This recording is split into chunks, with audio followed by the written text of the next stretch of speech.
All right, so hello everybody and welcome back to my channel. Let's draw the concept. And today we will basically discuss about determinants and Cramer's rule and how to find adjoint of a matrix and कुछ चीज़ें जो basically determinant से related है जो हम लोग को मतलब सॉल्व करने के पॉइंट ऑफ व्यू से इंपॉर्टेंट है। ठीक है, तो वो सारी चीज़ें मैं डिस्कस करने वाला हूँ आज की क्लास में। टुडेज क्लासेस बेसिक नॉर्मली मतलब पिछली चीज़ें ही होंगी जो आप लोग पढ़ चुके हैं, उनको बस रेपिटेशन एक तरह से। ठीक है, तो मैं स्टार्ट करता हूँ अब। Determinants. So first of all, how do we define what are determinants? So a determinant of second order is defined by a determinant of second order is कैसे डिफाइंड है?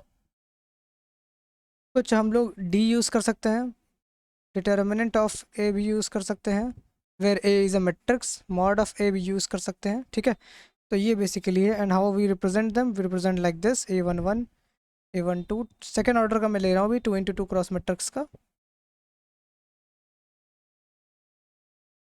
A11 A22 minus A12 1। ठीक है, तो ये एक normal definition है इसकी। ठीक है, 2 क्रॉस 2 मैट्रिक्स का मैं डिटर्मिनेंट निकाला हूँ। तो इसकी खास बात डिटर्मिनेंट्स की ये भी होती है कि डिटर्मिनेंट्स में we are having bars. Alright, and what we are having in matrix, in matrix we are having brackets. ठीक है, तो ये तो किसका हो गया, 2 क्रॉस 2 मैट्रिक्स का। Now what about 3 cross 3 matrix? Now because you should know how to calculate for determinant, तो आपको पता होना चाहिए। तो 3 क्रॉस 3 मैट्रिक्स का बहुत आसान है, नॉट दैट मच टफ। एक एग्जांपल के थ्रू समझने का प्रयास करते हैं। हाँ, मैं एग्जांपल ले रहा हूँ, एग्जांपल से। ठीक है,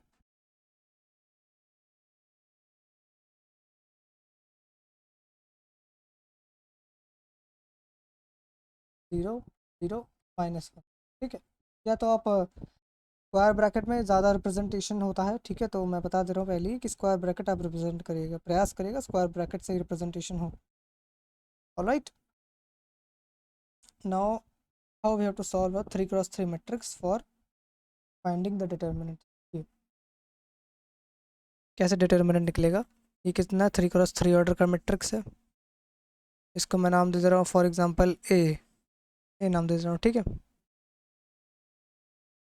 तो what will be mod of a या फिर डिटर्मिनेंट ऑफ ए?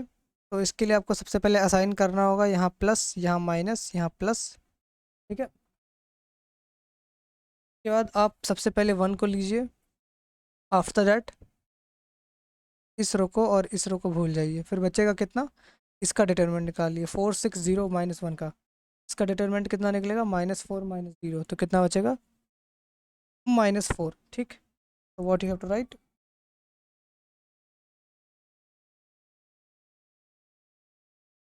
+4। ठीक, उसके बाद यहाँ माइनस लगेगा क्योंकि माइनस का साइन इसलिए मैंने लिखा। अब माइनस का साइन जब लगेगा, हाँ ठीक है, तो कितना आया, -4।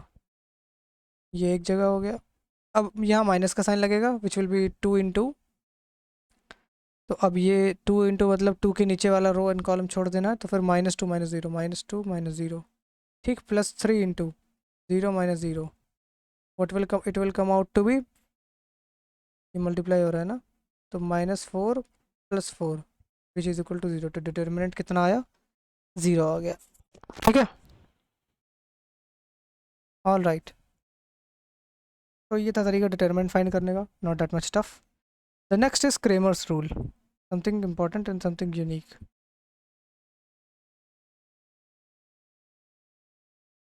Now what is this Cramer's rule? तो ये चीज़ें शायद आगे चलकर सीखने को मिलेंगी, मतलब ज़्यादा क्वेश्चन इस पर ही होंगे आगे चलकर। ठीक है, और आगे चलकर काम भी आएंगी। तो क्रेमर्स रूल बेसिकली है कि this is basically for solving linear equations.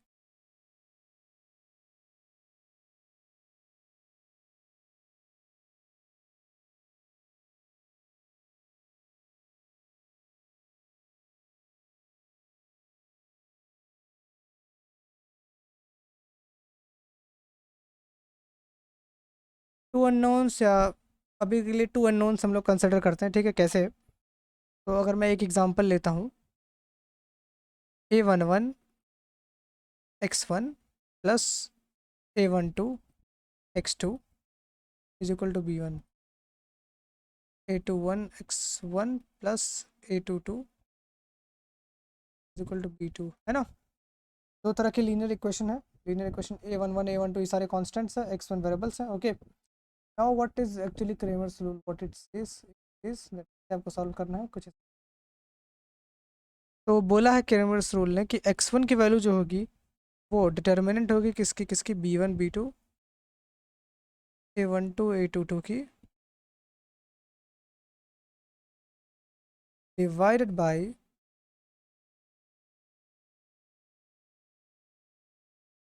D। And what is D is the determinant, yes, ठीक है, डिटर्मिनेंट। तो ये तो x1 की वैल्यू हो गई। x2 की वैल्यू भी कुछ ऐसे ही है, कैसे है, B1 B2 यहाँ ले लिया गया, A11 A21, सॉरी, टू की वैल्यू होगी A11 A21, B1 यहाँ B2 यहाँ, डिवाइडेड बाई D। मतलब और इजी लैंग्वेज में x1 की वैल्यू क्या होगी, B1 A22 minus A12 B2 on D, and x2 की वैल्यू होगी A11 B2 minus B1 A21 on D। तो एक तरह का ये मैट्रिक्स के फॉर्म में है कि आपको किस प्रकार से लीनियर इक्वेशंस को सॉल्व करना है, ठीक है। ऑलराइट, तो where D is not equal to zero also, ये भी हम बता सकते हैं क्यों,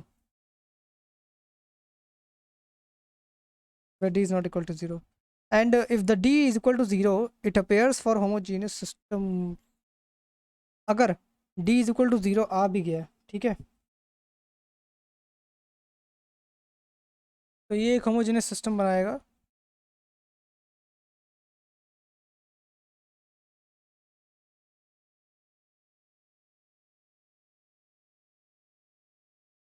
with non trivial solution.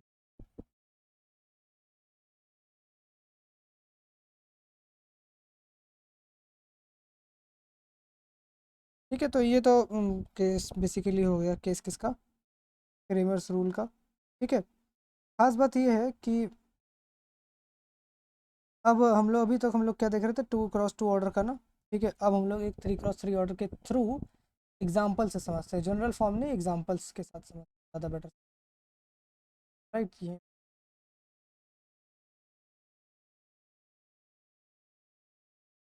What is the question, question है हमारे पास तीन इक्वेशन दिए हुए हैं, 5x minus 5 plus z is equal to 11, ठीक है, 6x minus 8y minus, sorry very sorry, button गलती से दब गया था, x minus 8y minus z is equal to 15 and 3x plus 2y minus 6z is equal to 7। तो इसको या तो आप प्रयास कर सकते हैं कि किस प्रकार से हमें सॉल्व करना है, ठीक है। क्रेमर्स रूल के थ्रू सॉल्व करना है आपको। Now as I told already the formula, तो डायरेक्टली इधर we can do, first of all we have to find determinant, ठीक है। तो पहले डिटर्मिनेंट क्या होगा, बेसिकली इसका मैट्रिक्स बना लेते हैं, 5 प्लस 7 1, 6 प्लस 8 1 3 2, ठीक है। ये हो जाएगा, इसको आप सॉल्व करेंगे जब, तो 5 इंटू 48 प्लस टू है गेस, हाँ, माइनस सेवन नहीं प्लस 7 हो जाएगा, प्लस 36 प्लस 3 आ जाएगा इधर, फिर प्लस 1, फिर 12 plus, which will come out to be 55 not equal to 0, ठीक। तो ये आ गया, ये तो ये सब डी की वैल्यू आई है ना, ये हमें तो पूरा सॉल्व करना चाहिए। तो ये तो डी की वैल्यू आ गई,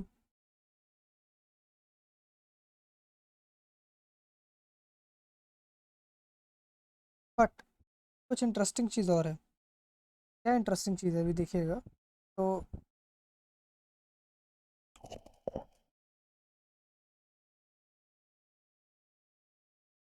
डी की वैल्यू हमें मिल गई। नाउ व्हाट इज़ ये जो ऊपर वाला फॉर्म है, जैसे इस केस में जो बेसिक फार्मूला अप्लाई होने वाला है वो ये है कि x1 is equal to D one upon D,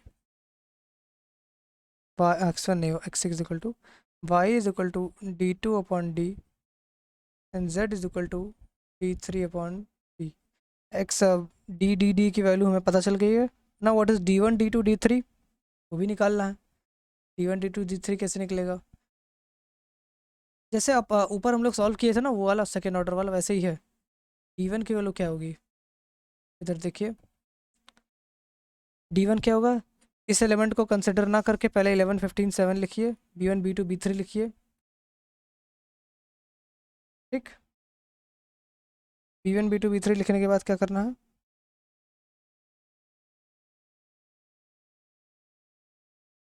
-7 -8 2 लिखना है, उसके बाद 1 -1 6 लिखना है, ठीक है।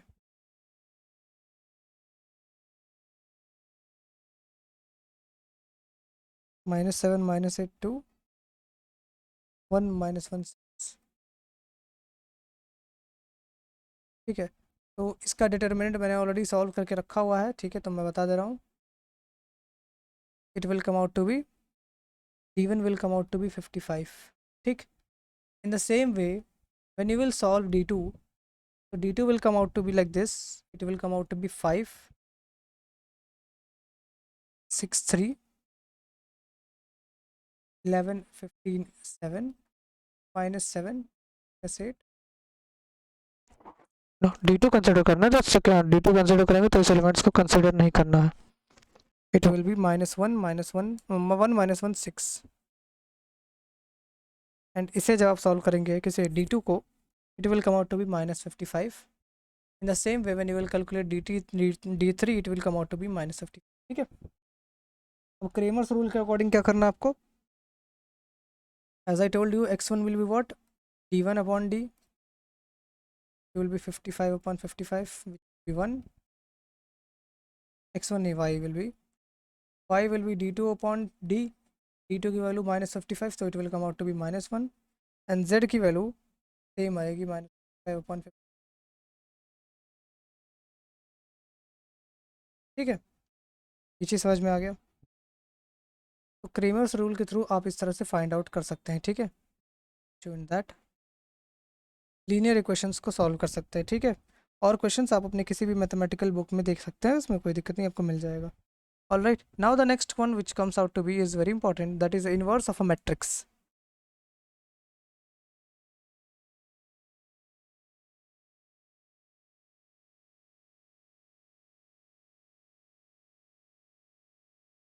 Now what is inverse of a matrix. तो एक बहुत इंपॉर्टेंट फार्मूला, एक नॉर्मल या फिर जनरल फार्मूला मैं कह सकता हूँ जो इनवर्स ऑफ अ मैट्रिक्स का है, change the colour, it is a inverse equal to adjoint of a divided by determinant of a. इस फार्मूले को आप गांठ बांध लीजिए क्योंकि बहुत जरूरी फार्मूला है। What is adjoint of a, determinant of a तो हम जानते हैं, इनवर्स तो मैंने बता डिफाइन कर दिया है। तो this is not but nothing but matrix formed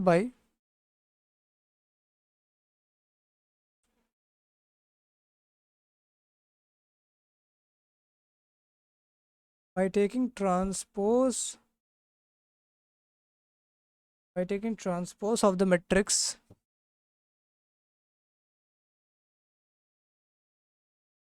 formed by cofactors of A।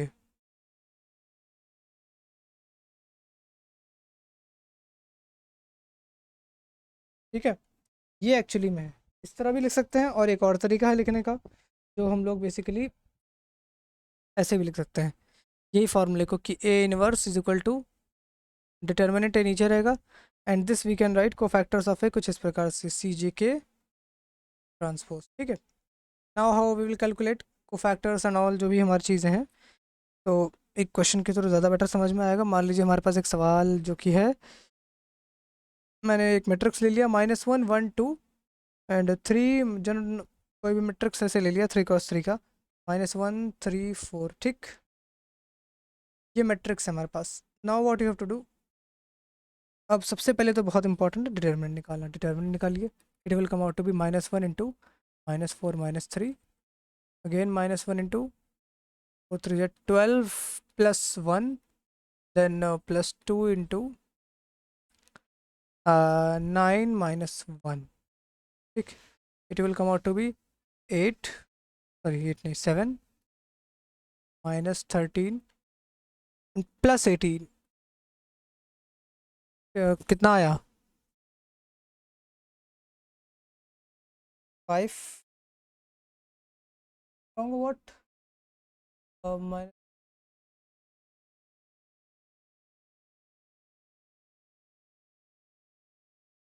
-12 +1 2 जब रहेगा,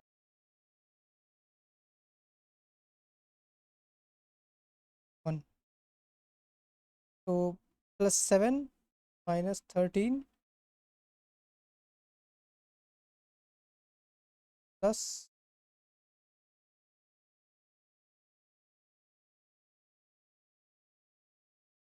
ठीक है सही तो है। How much it will be coming, 18 + 7 25, 25 -13 will come out to be 12, ठीक। 12 हो गया। अब क्या करना, now we have to find cofactors. Now what will be the cofactors,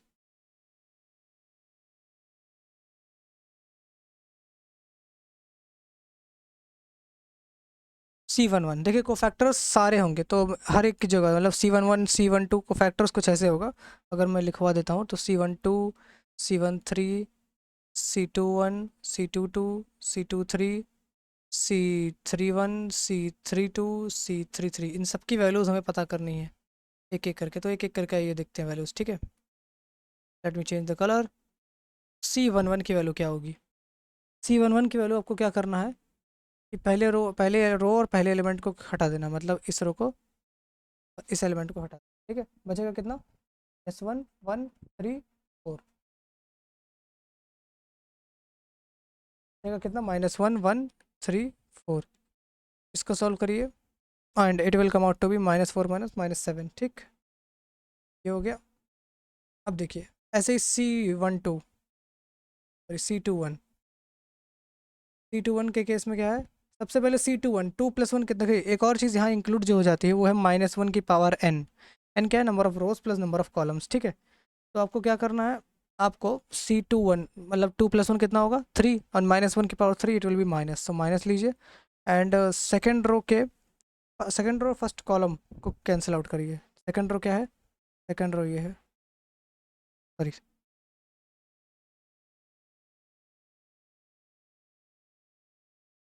आपको किसे 2 1 मतलब 2 1 इस एलिमेंट को पता करना है, तो इसको और इसको हटा देना है। बचेगा कितना 4 3 12, 12 + 1 13, 13,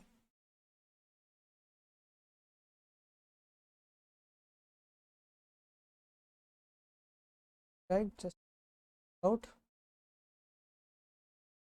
C21।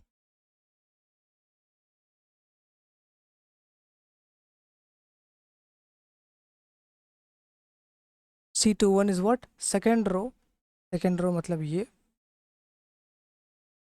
एंड फर्स्ट कॉलम मतलब बचेगा हमारे पास ये 4 - 1 2 3 4, ये बचेगा है ना। ठीक से देख लीजिए और करेक्ट कर लीजिए क्योंकि मुझसे भी गलती हो गई है, तो कभी कभार कैलकुलेशन मिस्टेक्स इसी में सबसे ज़्यादा होती है को फैक्टर्स निकालते हुए, ठीक है। No issue in that, practice करके सब हो जाएगा। It will come out to be 2, ठीक। सिमिलरली आपको बाकी को फैक्टर्स की वैल्यू निकालनी है, तो मैं बाकी को फैक्टर्स की वैल्यू लिख दे रहा हूँ। Now you have to find out it how, जिससे C31 की वैल्यू, C31 की वैल्यू आएगी 3, C12 की वैल्यू आएगी -13, C22 की वैल्यू आएगी -2, C32 की वैल्यू आएगी 7, C13 की वैल्यू आएगी 8, C23 की वैल्यू आएगी 2 एंड C33 की वैल्यू आएगी, ठीक है। कैसे कैलकुलेट करना ऑलरेडी मैंने बता दिया है। जो भी नंबर ऑफ रोज और नंबर ऑफ कॉलम्स दिए हुए हैं उसमें, उनको आपको नेगलेक्ट कर देना, छोड़ देना, या फिर आपको उसको छोड़कर बाकी चीज़ें जो 4 एलिमेंट्स बचेंगे उसका डिटर्मिनेंट निकाल कर माइनस साइन के साथ, माइनस साइन इस तरह लगेगा, -1 की power n, where n is a number of rows and columns. मतलब 1 + 1 अगर हुआ तो 2, मतलब -1 का स्क्वायर हो जाएगा पॉजिटिव। तो ये सारी चीज़ों को ध्यान में रखकर आपको फैक्टर्स जब निकालेंगे, then what you will get actually, what will be the matrix now, your matrix will be like this: -7, 7, 2, 3 will be -13, 2, 7, 8, 2, 2 के कुछ गलती हो गई।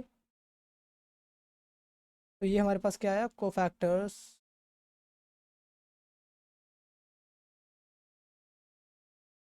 नो नो सम, हाँ क्या कर दिया मैंने, ये कोफैक्टर्स नहीं आया, ये ट्रांसपोज आ गया है। अभी आप देखिएगा, transpose of cofactors of matrix है, ये आया एक्चुअली, ये पूरा का पूरा एडजॉइंट है, मैंने निकाल दिया।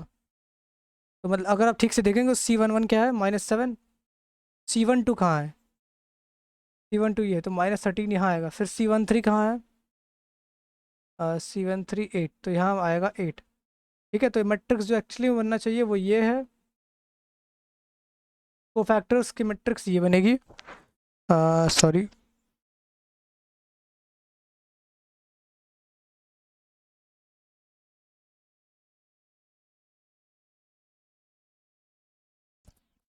One second let me check, ये तो 2 1 की वैल्यू कितनी है, 2, 2 2 की वैल्यू कितनी है, -2, 2 3 की वैल्यू कितनी है, 2, 3 1 की वैल्यू कितनी है, 3, 3 2 की वैल्यू कितनी है, 7, और 3 3 की वैल्यू कितनी, -2, 3 3 की वैल्यू कितनी, -2, सॉरी। ठीक है, ये आ जाएगा। अब इसका जब आप ट्रांसपोज निकालेंगे तब हमें क्या मिल जाएगा, एडजॉइंट है बेसिकली। ये क्या है, ये तो कोफैक्टर्स का मैट्रिक्स है, ये पूरा क्या है, ये पूरा का पूरा सिर्फ और सिर्फ कोफैक्टर्स है, कोफैक्टर्स ऑफ ए। अब इसका ट्रांसपोज निकालेंगे तो ये हमें क्या मिल जाएगा, एडजॉइंट ए। ठीक है, तो एडजॉइंट ए निकल गया। अब एडजॉइंट ए को किससे डिवाइड करना है, डिटर्मिनेंट से। So adjoint a upon determinant a, it will come out to be a inverse. अब ए इनवर्स की वैल्यू यहाँ से कितनी आएगी, 0.7 यहाँ आ गया, माइनस यहाँ 0.2, 0.3, -1.3, -0.2, -0.7, 0.8, 0.2 एंड -0. ये बात होगी। ठीक है, इतना समझ में आ गया। तो ये बात हो गई किसकी, how to calculate matrix, inverse of a matrix. Clear. हाँ बेसिकली एक केस और इसमें ये भी देखना कि डिटर्मिनेंट ऑफ ए जीरो ना हो, ठीक है, otherwise it will B undefined and it will B non trivial, okay, so no issue in that, but you have to think about it कि डिटर्मिनेंट ऑफ ए। सिमिलरली इसी में कुछ properties आ जाती हैं, मैं नोट में लिखवा दे रहा हूँ। जैसे पहली प्रॉपर्टी जो इन्वर्स की आती है वो बेसिकली ये है कि मान लीजिए दो मैट्रिक्स का प्रोडक्ट का इन्वर्स आपको निकालना है, तो this will be equal to C inverse into A inverse. ठीक है, ये सारी प्रॉपर्टीज़ आगे चलकर क्वेश्चंस में यूज़ होने वाली है, तो इस चीज़ का बड़ा ध्यान रखिए। क्वेश्चंस हम लोग जब करेंगे तो अच्छी अच्छी प्रॉपर्टीज़ का योगदान होगा। ये तो पहली हो गई। दूसरी खास बात,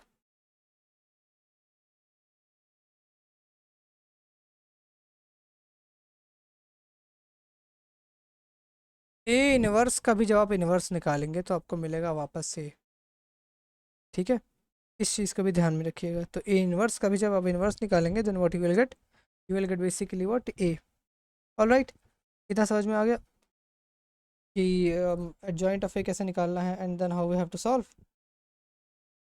इसी पर एक और अच्छा सवाल बन जाता है, इन्वर्स ऑफ अ मैट्रिक्स पर एक अच्छा सवाल मैं बता दे रहा हूँ, जो मैथमेटिकल फिजिक्स की एक बुक में है, मतलब अंडरस्टैंडिंग के लिए, कॉन्सेप्ट अंडरस्टैंडिंग के लिए बेसिकली। कोई कंपटीशन में शायद नहीं पूछा गया ये वाला सवाल। सवाल है कि आपके पास एक मैट्रिक्स दिया है A = 1/9 एंड यहाँ एलिमेंट्स दिए हुए हैं -8, 1, 4, 4 4 7 7 एंड 1 -8 4। ये आपको कुछ एलिमेंट्स दिए हैं और ये आपके पास एक मैट्रिक्स दिया है, ठीक है। अब what is asked actually? Prove that A inverse is equal to A complement. A inverse is equal to A complement. A complement भी बोलते हैं या फिर बेसिकली A ट्रांसपोज, ठीक है, A ट्रांसपोज,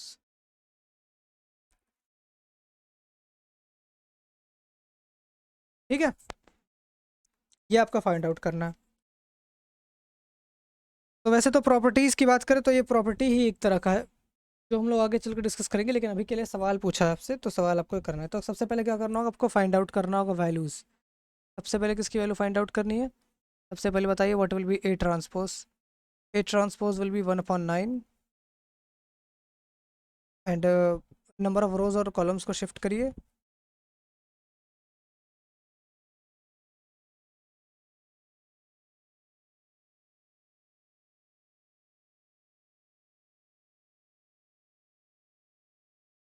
ये हमें क्या मिल गया? ए ट्रांसपोज, ठीक है, ए ट्रांसपोज मिल गया। एक और बात हम यहाँ से देख सकते हैं, a inverse is equal to a transpose. अगर मैं दोनों तरफ ए से मल्टीप्लाई करूँ तो a into a inverse is equal to a transpose into a, what will this will be? This will be I. A inverse into a मैंने बताया नहीं, तो a inverse into a will be I, ठीक है, is equal to a into a transpose. तो ये हमें ये भी प्रूव कर सकते हैं या फिर ऊपर वाला भी प्रूव कर सकते हैं, ए इनवर्स निकाल कर, ठीक है। तो मैं यही कर दे रहा हूँ कि मैं इन दोनों को बेसिकली क्या करता हूँ, मल्टीप्लाई ही कर देता हूँ। तो आइए मल्टीप्लाई कर देते हैं अब यहाँ पर। दोनों मेथड से आप कर सकते हैं, इसमें कोई। तो ए इंटू ए ट्रांसपोज, अब ए ट्रांसपोज इसको मल्टीप्लिकेशन करेंगे तो 1/81 तो पहले आ जाएगा क्योंकि 1/9 और 1/9 का मल्टीप्लिकेशन होगा। उसके बाद मैट्रिक्स का multiplication, what are the matrix? -8 1 4 4 4 7 and the next is 1 -8 4 into इसका ट्रांसपोज -8 1 4 4 7 1, ठीक है। इसको आप सॉल्व करिए। मैट्रिक्स मल्टीप्लिकेशन मैंने अपनी पिछली क्लासेस में बताया हुआ है कि किस प्रकार से आप मैट्रिक्स मल्टीप्लिकेशंस कर सकते हैं, ठीक है। आई डोंट थिंक सो कि मैट्रिक्स मल्टीप्लिकेशन में आपको कोई टफनेस आनी चाहिए। So it will come out to be 64 plus 1 plus 16 minus 32 plus 4 plus 28 -8 -8 plus 60, then -32 plus 4 plus 28, 16 plus 16 plus 49, 16, and then 4 plus 4 plus नहीं minus 4 minus 28, हाँ 4 minus 32 plus 28 यहाँ आ गया, and the last will be -8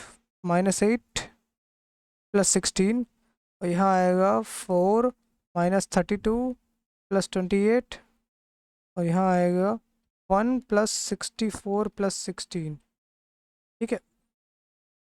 this will come out to be 1/81। अब आप solve करिए।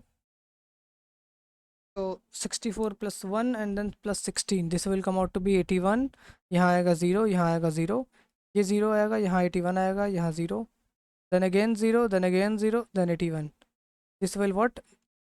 Divide will be, divide करने के बाद 1 0 0 0 1 0 0 1, यानी कि एट द एंड हमें क्या मिला? एक inverse of a matrix, sorry invertible matrix मिला, फिर 0 मैट्रिक्स मिला।